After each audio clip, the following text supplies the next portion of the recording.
Hey, it's Tyler of crazyaboutcompost.com, and I'm in my backyard again. Where else would I be? Today I'm going to go over a series of items that are quite questionable whether or not you can compost. Some of these you may already try putting in your compost, and some you may not. So this is a little experiment. Let's see what we can do.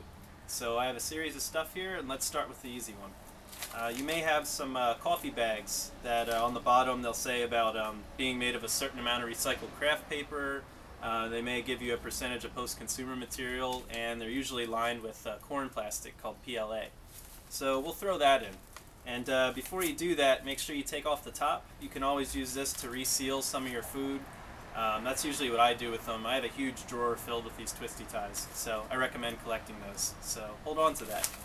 So we'll start by that. Throw it in here. Alright, cool. Next, in the same vein, we have some waxed cardboard. Sometimes composters will say that you shouldn't use waxed cardboard, and sometimes they say whatever, no problem. So let's give it a shot. I have a couple different kinds, so we'll throw these in. Next up, we'll go with some soy milk. This one's actually hemp milk. I trash picked this back in August, and I kind of forgot to drink it, and it doesn't help that I don't like how it tastes. So we're going to dump in the milk, which is usually what they say. But then part two is that we're going to throw the container in. And I know some of you may be saying that the lid, of course, is made out of plastic. But obviously we'll be able to see in the finished product where that is. So we're going to throw that in.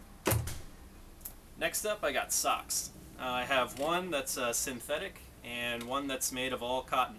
This is a really old sock given to me by a friend. And it's really hard to leave it, but the hole is just gigantic. So I guess I got to get rid of it. So let's make some soil out of it. So we'll throw that in. And it also helps to cut them up, because the more you cut it up, the more it breaks down quicker. But so we'll do that one not chopped up at all, and this one's all butchered. So put that in. Another weird item, how about some condoms? I have some way expired condoms, so we're going to throw those in. We'll see what happens. Alright. Out of my vacuum cleaner and off of my floors, I have a serious pile of lint and hair and dirt balls and stuff. Really yummy stuff. So we're going to throw that in. So that one should compost no problem. Wine corks. These are going to take a long time to break down, but nonetheless it should. So let's test it out. We also have matches. We always talk about matches being compostable, so we'll throw these in. They're just made out of wood anyway. So chuck those. We have batteries. Oh, come on. We're not putting batteries in our compost. What do you think this is? Recycle those. And last but not least, we have the sun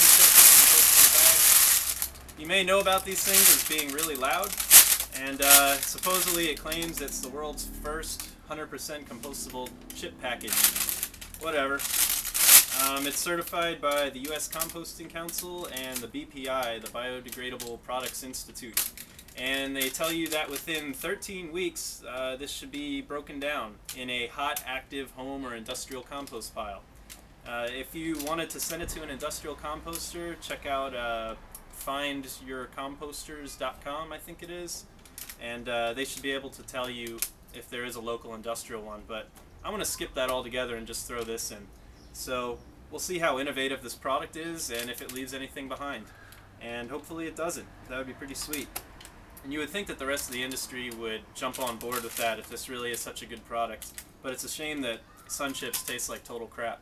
But, alright, so that's about it for that. I guess I'll add in some normal stuff while I'm at it.